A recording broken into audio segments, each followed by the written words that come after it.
نہ ہو جب تک وہ پیدا نہیں ہو۔ محبت طبیعی موقوف ہے علم محبوب کا حاصل ہونے پر۔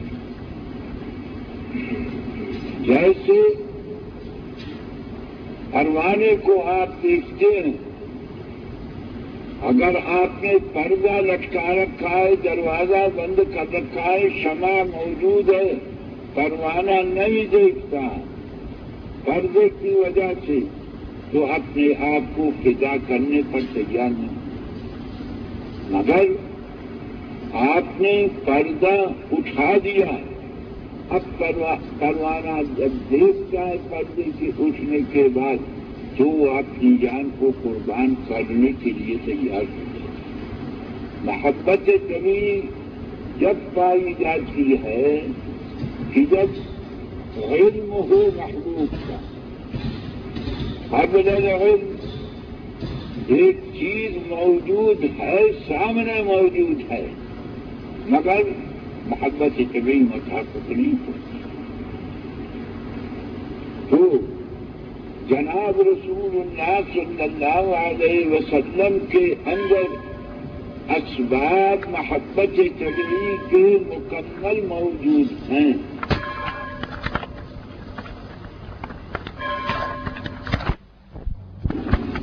اسباب محبت طبیعی کے دنیا میں 4 ہیں: جمال، کمال، قرب، احسان۔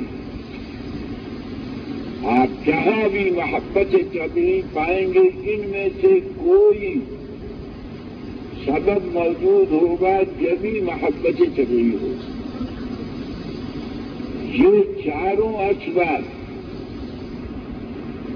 ایک نہیں، یہ 4 کے 4 جناب رسول اللہ صلی اللہ علیہ وسلم نے تمام مخلوق سے زیادہ کمال کے ساتھ موجود ہیں۔ جناب رسول اللہ صلی اللہ علیہ وسلم کا جمال ظاہری سب سے زیادہ ہے۔ اس نے یوسف دمِ عیسیٰ ید بیضا جاری، اس نے یوسف دمِ عیسیٰ ید بیضا جاری، ان سے خوباں ہمہ دارنگ سے تنہا جاری۔ اس نے یوسف کا اقرار کیا جاتا ہے۔ یہ مبالغہ شاعرانہ نہیں ہے، واقعہ ہے۔ حضرت کعب بن مالک رضی اللہ تعالی عنہ وہ فرماتے ہیں کہ میں جناب رسول اللہ صلی اللہ علیہ وسلم کی خدمت میں حاضر ہوا، توبہ کا حکم آنے کے بعد۔ حضرت کعب بن مالک ان 3 صحابیوں میں سے ہیں کہ جن کے ساتھ نان کوآپریشن کا حکم دیا گیا تھا، ترک موادات کا حکم دیا گیا، سب کو حکم دیا گیا کوئی ان سے بات نہ کرے، کوئی ان سے ہمدردی نہ کرے، کوئی ان کے پاس نہ جائے، بالکل مکمل ترک موادات کیا گیا 50 دن تک۔ 50 دن کے بعد اللہ تعالیٰ نے ان کی 3 شخصوں کی، مرارہ ابن ربیع اور ہلال ابن امیہ اور کعب بن مالک، ان تینوں کی توبہ قبول فرمائی۔ جب توبہ کا قبولیت کا حکم آیا تو حضرت کعب بن مالک رضی اللہ عنہ خدمت میں حاضر ہوئے۔ جناب رسول اللہ صلی اللہ علیہ وسلم بہت خوش تھے، تو فرماتے ہیں کہ جناب رسول اللہ صلی اللہ علیہ وسلم کا چہرہ مبارک اس طرح چمک رہا تھا جیسا کہ چاند چمکتا ہے۔ حضرت براء بن عازب رضی اللہ عنہ فرماتے ہیں جناب رسول اللہ صلی اللہ علیہ وسلم چاندنی رات کے اندر جو کہ لیالی تمام ہونے کی قمر کے تمام ہونے کی بدر کی رات میں نکلے، چاند سامنے تھا پورا چاند، اور جناب رسول اللہ صلی اللہ علیہ وسلم حلے حمراء پہنے ہوئے تھے، سرخ رنگ کی چادر تھی اور سرخی رنگ کا تہبند تھا، آپ کے بال بڑے بڑے تھے، لما یا جمہ تھا۔ جناب رسول اللہ صلی اللہ علیہ وسلم جب نکلے تو فرماتے ہیں کہ میں کبھی آپ کے چہرے کو دیکھتا تھا اور کبھی بدر کو دیکھتا تھا، اور میں مقابلہ کرتا تھا کون زیادہ تر جمال والا ہے، دونوں کا مقابلہ کرتے فائدہ ہوا کہ زمین جناب رسول اللہ صلی اللہ علیہ وسلم کہتے ہیں کہ آپ کا چہرہ مبارک میری آنکھوں میں چاند سے بدر سے زیادہ تر جمال والا معلوم ہوتا ہے۔ یہ صحابی کہتا ہے۔ علی ھذا القیاس حضرت عائشہ رضی اللہ عنہا کی روایت اللہ علی قاری نے شرح شفا میں ذکر فرمائی ہے۔ حضرت عائشہ رضی اللہ عنہا فرماتی ہیں کہ جب مجھے سوئی میں دھاگا ڈالنا ہوتا تھا، چراغ گھر میں موجود نہیں ہوتا تھا، تو جناب رسول اللہ صلی اللہ علیہ وسلم کے چہرے کے سامنے سوئی اور دھاگا لے جاتی تھی اور سوئی میں دھاگا ڈال دیتی تھی اس کی روشنی میں۔ تو جناب رسول اللہ صلی اللہ علیہ وسلم کے جمال ظاہری کے متعلق متعدد روایات ہیں، جس سے معلوم ہوتا ہے کہ ظاہری جمال جناب رسول اللہ صلی اللہ علیہ وسلم کا تمام مخلوقات سے زیادہ تھا۔ حضرت علی فرماتے ہیں یقول ناعتہ لم ارى مثله قبله ولا بعده۔ رسول اللہ صلی اللہ علیہ وسلم کی ناچ کرنے والا، آپ کے اوصاف کا بیان کرنے والا کہتا تھا کہ آپ سے پہلے اور آپ کے بعد کوئی شخص زیادہ حسین نہیں دیکھا گیا آپ سے۔ تو یہ جماعت جناب رسول اللہ صلی اللہ علیہ وسلم کا جمال ظاہری معلوم ہوتا ہے۔ جمال باطنی آپ کے اخلاق اور عادات کا یہ اس اعلیٰ درجے پر ہے کہ جناب باری سبحانہ و تعالی کی محبت آپ سے سب سے زیادہ ہے۔ احب الخلق الی اللہ سبحانہ و تعالی جناب رسول اللہ صلی اللہ علیہ وسلم۔ اللہ تعالی کی علم حقائق اشیاء سب کے سب داخل ہیں۔ جناب رسول اللہ صلی اللہ علیہ وسلم کی اخلاق اور قابلیتوں کا جس قدر علم اللہ تعالیٰ کو ہے کسی کو، پھر اللہ تعالیٰ آپ کے ساتھ سب سے زیادہ محبت فرماتا ہے احب الخلق الی اللہ جناب رسول اللہ صلی اللہ علیہ وسلم ہے. یہ دلالت کرتا ہے کہ آپ کمالات باطنیہ روحانیہ میں سب سے زیادہ مرتبہ ہے. تو اس واسطے جمال ظاہری اور باطنی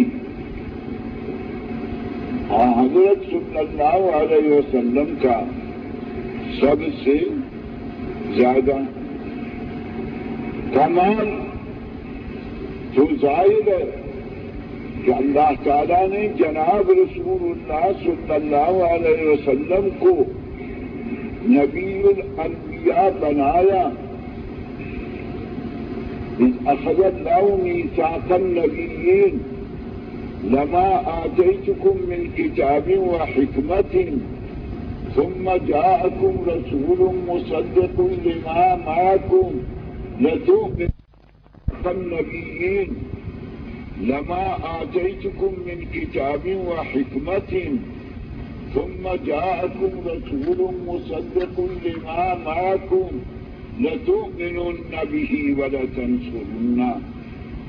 تمام انبیاء سے عالم ارواح میں عہد لیا گیا ہے کہ اگر تمہارے زمانے میں وہ نبی جو تمہارے سب کے علوم کا جامع ہو، اگر ایسا نبی آئے تو اس پر ایمان لانا اور اس کی مدد کرنا.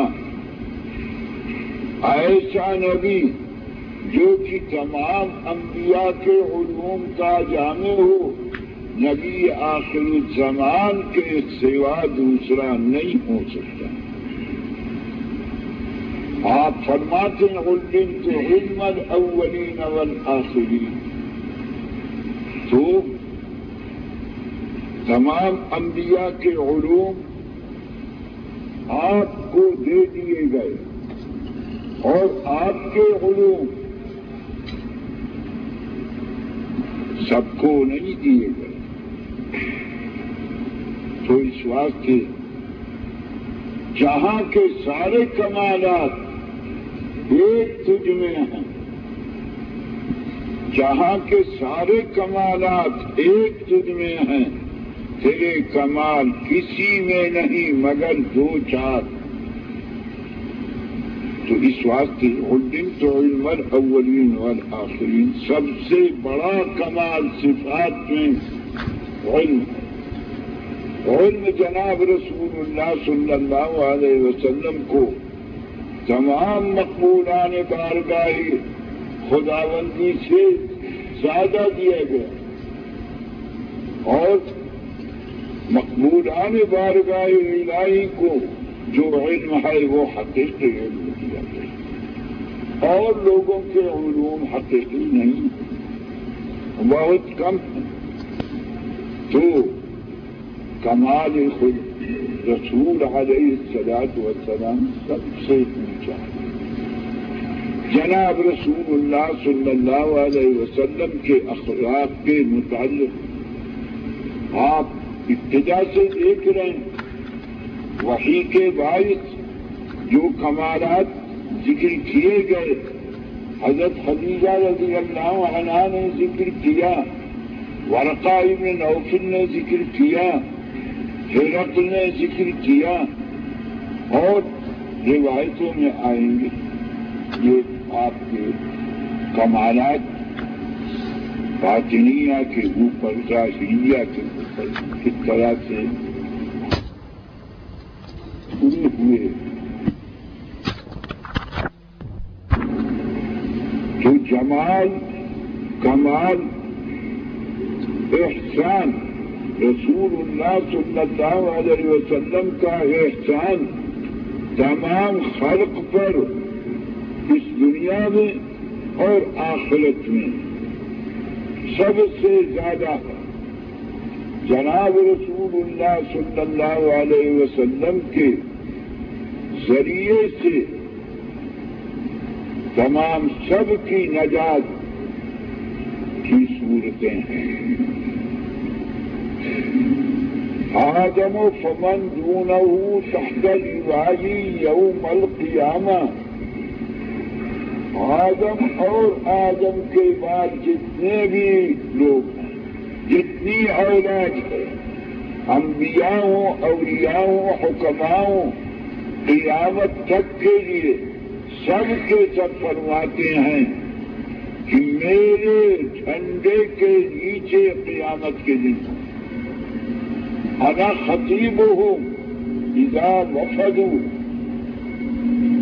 جس وقت میں جناب باری سبحانہ و تعالی کے بارگاہ میں انبیاء حاضر ہوں گے تو انا قائدہم اذا وفدوا وخطیبہم اذا نصتوا، اور فرماتے ہیں کہ میں ہی ان کی سفارش کروں.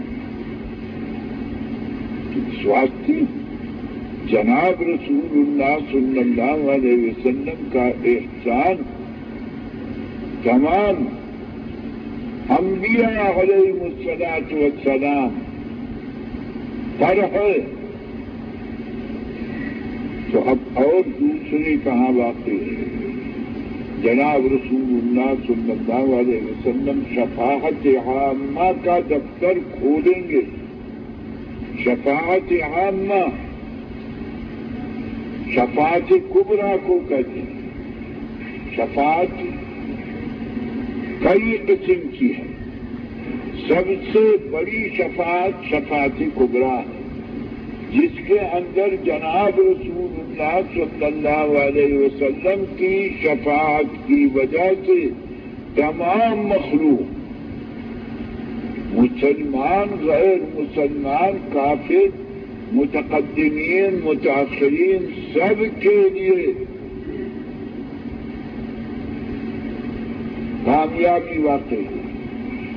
وہ ہے یوم قیامت میں جبکہ سب کے سب محشور ہوں گے اور سب کو محشر کے میدان میں روک دیا جائے گا. کسی کے اوپر شفقت نہیں ہوگی، سب کے سب محشر کے میدان میں سخت گرمی اور انتہائی تکلیف کے اندر ہیں.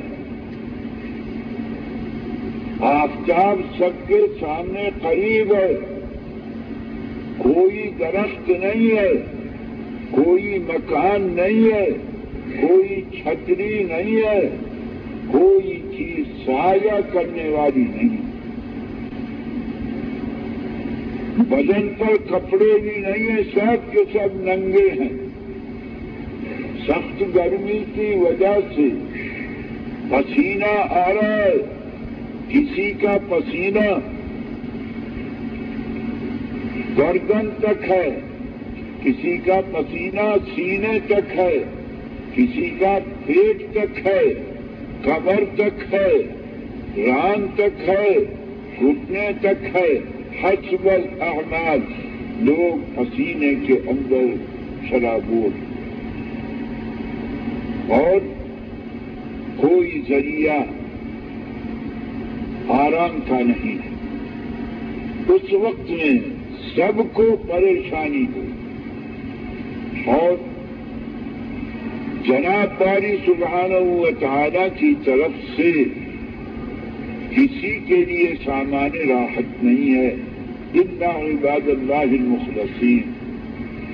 فرمایا گیا سبعۃ یظلهم اللہ فی ظلہ یوم لا ظل الا ظلہ.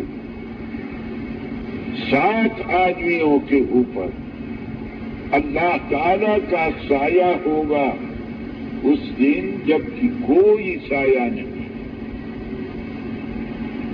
علاوہ ان 7 کے اور بھی کچھ لوگ ذکر کیے گئے ہیں، بخاری میں آئے گی یہ روایت. 2 عام مخلوق سب کی سب جمع ہے، مرد اور عورت، چھوٹے اور بڑے، اور انتہائی تکلیف کا سامنا ہے. کوئی کوئی پرس جناب باری سبحانہ و تعالی کی طرف سے عام خلق کے لیے نہیں ہے. لوگ تنگ ہو کر کے آپس میں مشورہ کریں گے کہ جناب باری سبحانہ و تعالی سے دربار میں سفارش کرنی چاہیے کہ وہ جس کو چاہے دوزخ میں بھیجے, جس کو چاہے جنت میں بھیجے, مگر ہم کو اس حوالات سے, اس محشر کے عذاب سے نجات دے. اس کو انگریزی میں انڈر ٹرائل کہتی ہیں اور اردو میں حوالات کہتی ہیں. قید خانے میں اتنی تکلیف نہیں ہوتی قیدی کو جتنی حوالات میں ہوتی. جو لوگ جیل گئے ہیں وہ اس کو بخوبی پہچانتے ہیں. تو حوالات میں سب کے سمے حوالات کے اندر جتنی بھی تکلیف ہو وہ سزا میں شمار نہیں کی جاتی. سزا تم کو 2 برس کی ہوئی, 4 برس کی ہوئی, تو جو دن جیل میں گزرتے ہیں وہ کٹ جاتے ہیں, مگر حوالات میں جو دن گزرتے ہیں وہ کٹتے نہیں. اس بات سے قیدی کو حوالات کے اندر بڑی سخت. ہم اہل محشر آپس میں مشورہ کر کے قرار دیں گے کہ چلو حضرت آدم علیہ السلام کے پاس, وہ ہمارے سب کے باپ, وہ ہماری بارگاہ خداوندی میں سفارش کریں, اور اللہ تعالی ہم کو حساب لے کر کے جس کو چاہے چھوڑے, جس کو چاہے سزا دے, مگر حساب کا دروازہ کھولے. تو سب متفق ہو کہ حضرت آدم کے پاس گئے. حضرت آدم سے کہتے ہیں کہ آپ صفی اللہ ہیں, آپ ہمارے سب کے باپ ہیں, آپ ہماری سفارش کیجیے. دیکھیے ہم جس مصیبت کے اندر گرفتار ہیں, اللہ تعالی ہمارا حساب لے کر کے جو کچھ چاہے گا. حضرت آدم علیہ السلام فرمائیں گے کہ آج اللہ تعالی اس قدر غصے میں ہے کہ کبھی اس سے پہلے نہ غصے میں ہوا نہ آگے ہوگا. مجھ کو حکم کیا گیا تھا کہ شجرہ مت کھانا, میں نے کھا لیا, تو مجھ کو ڈر ہے کہ اگر میرے اوپر الزام ہوا اور کہا گیا کہ شجرہ تو نے کھایا, ہمارے حکم کو خلاف کیا, تو میں نہیں جانتا کہ میں کچھ کیا جواب دوں گا. نفسی نفسی نفسی اذهبوا الى غیری اذهبوا الى نوح. میں کچھ نہیں کر سکتا. حضرت آدم نے بیٹوں کو سب کو چھوڑ دیا, اپنی فکر میں مبتلا. حضرت نوح کے پاس بھیجا. حضرت نوح بھی چلائیں گے, بیٹے کی سفارش کی تھی. ان ابنی من اہلی وان وعدک الحق وانت احکم الحاکمین. تو وہ سفارش پر عتاب ہوا تھا, یا نوح انه ليس من اہلک انه عمل غیر صالح فلا تسألنی ما ليس لك به علم انی اعظک ان تکون من الجاہلین. اس قدر ڈانٹا گیا ہے حضرت نوح علیہ السلام اس ڈاک پڑھنے پر اس وقت تو پریشان ہوئے اور کہا رب انی اعوذ بک ان اسألک ما لیس لی بہ علم وإلا تغفر لي وترحمني أكن من الخاسرين. مگر اسی کا اثر اس وقت ہوگا کہ میں نے بیٹے کی سفارش کی تھی کافر بیٹی، اس پر مجھ پر عتاب ہوا تھا. اگر اس وقت غصے میں میرے اوپر یہی عتاب ہو گیا تو مجھ کو کوئی جواب نہیں آیا. نفسی نفسی نفسی اذهبوا الى خیری اذهبوا الى ابراہیم فانه خلیل اللہ. ان کے پاس بھیجیں گے. وہ اسی طرح سے حضرت موسیٰ کے پاس اپنی عاجزی کا اظہار کرتے ہوئے حضرت موسیٰ کے پاس بھیجیں. حضرت موسیٰ اپنی عاجزی کا اظہار کرتے ہوئے حضرت عیسیٰ پر بھیجیں. حضرت عیسیٰ اپنی عاجزی کا اظہار کرتے ہوئے حضرت محمد صلی اللہ علیہ وسلم کے پاس. حضرت محمد صلی اللہ علیہ وسلم فرماتے ہیں انا لہا میں اس کام کو کروں گا، میں شفاعت کبریٰ عمل میں لاؤں گا. اور کھڑے ہو جائیں گے، کوئی پسو پیش نہیں کرے. کیوں؟ حضرت محمد صلی اللہ علیہ وسلم کو مثل اور انبیاء کے ایک دعا دی گئی تھی.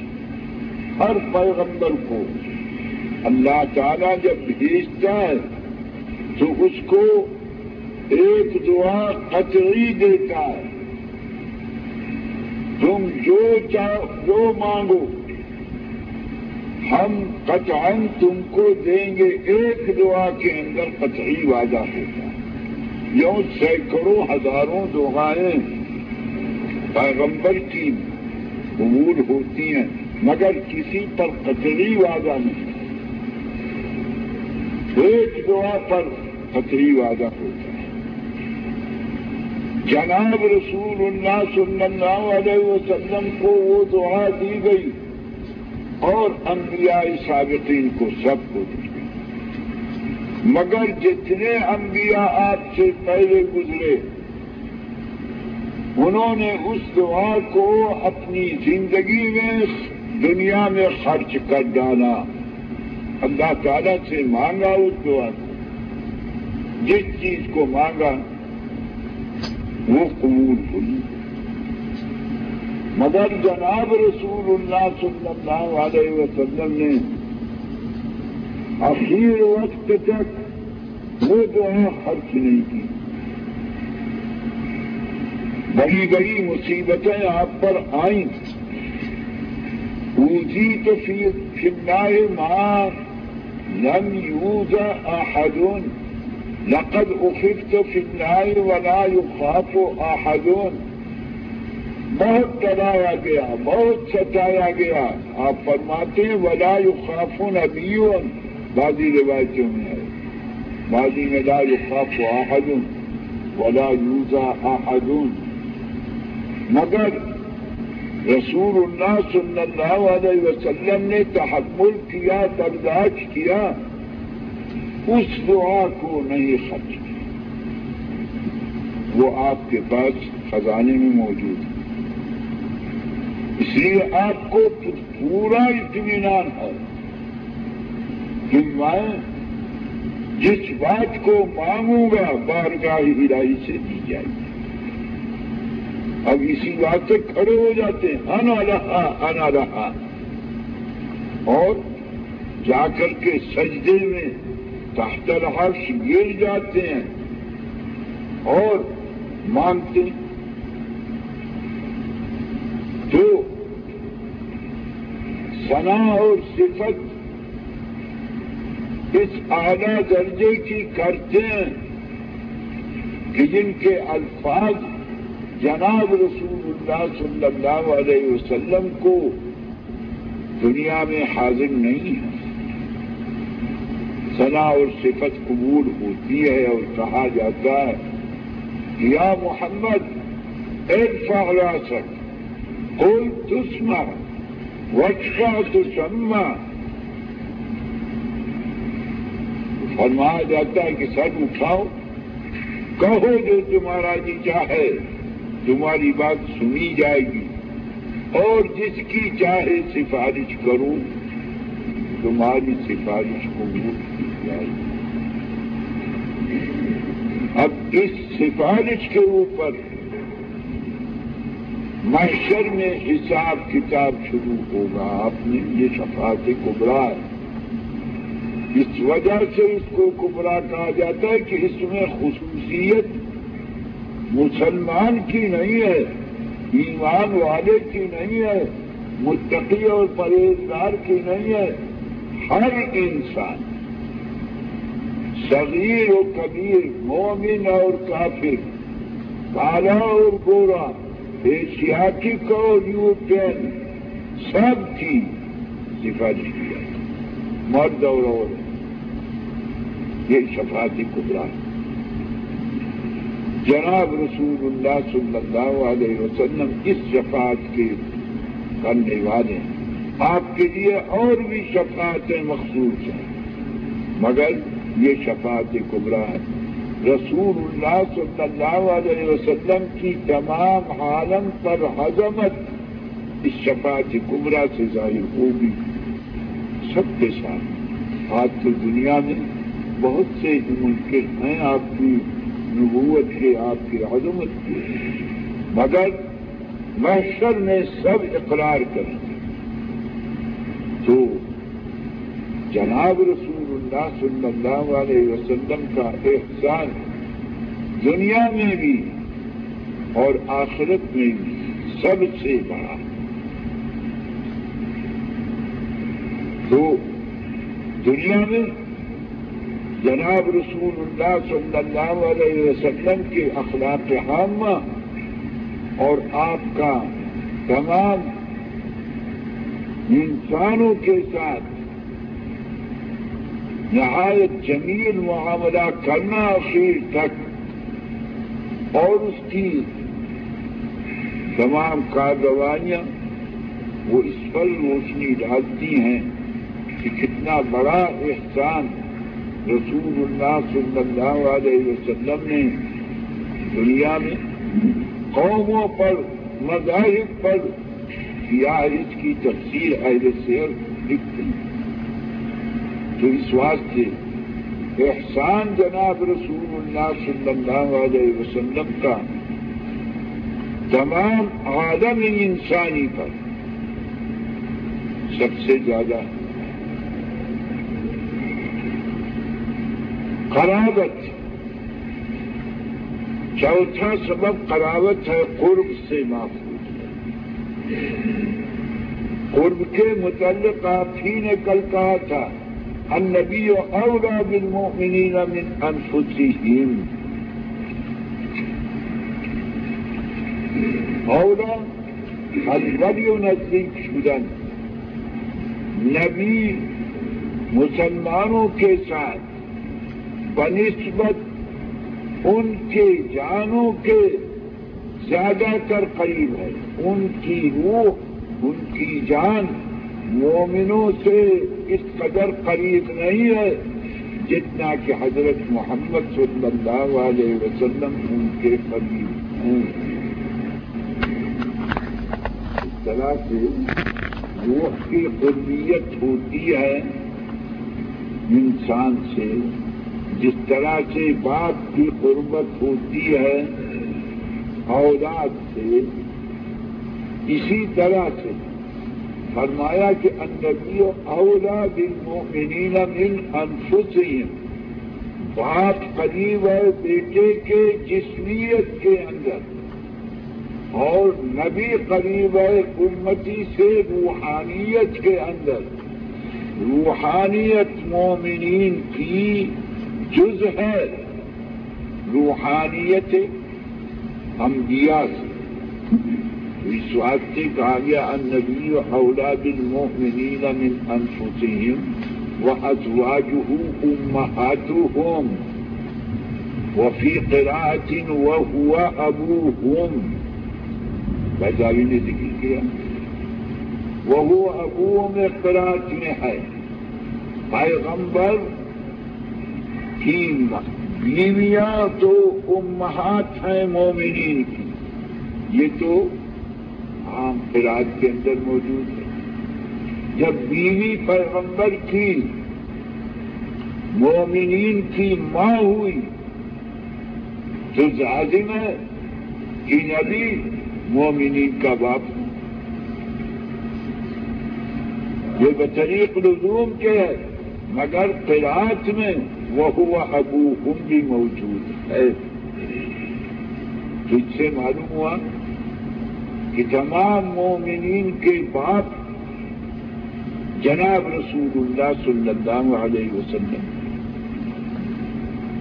اور یہی چیز آگے آتی ہے ما کان محمد ابا احد من رجالکم ولكن رسول اللہ وخاتم النبیین.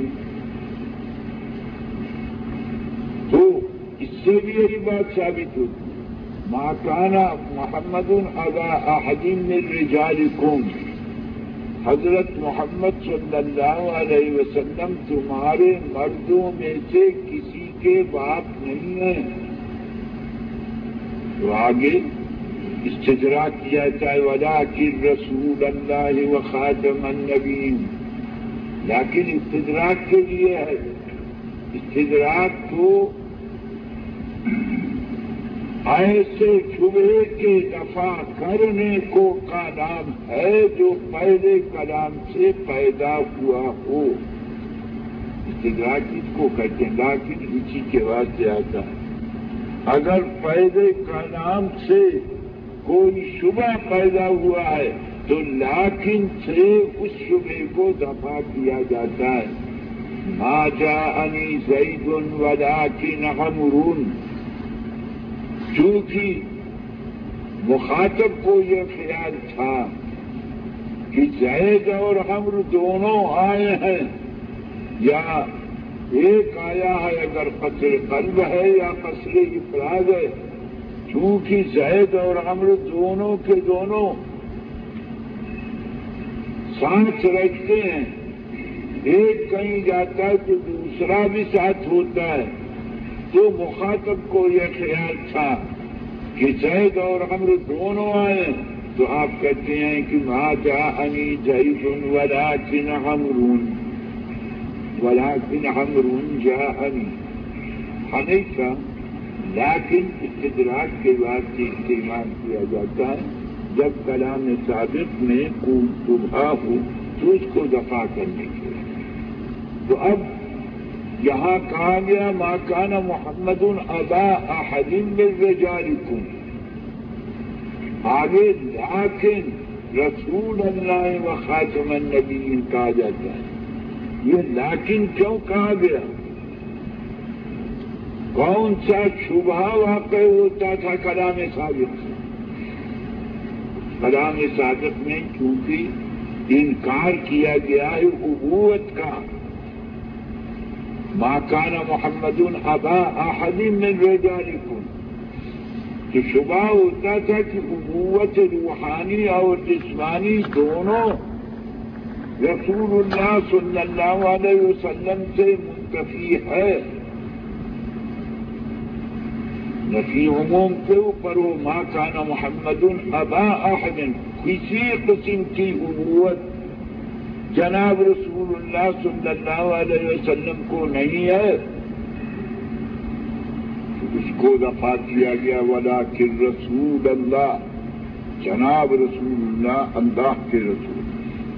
اور رسول ہمیشہ روحانی باپ ہوتا ہے امت کا، اور خاتم النبیین وہ تمام انبیاء کا بھی روحانی باپ ہے، چونکہ خاتم ہے نبیین. تو تمام مومنین کے بھی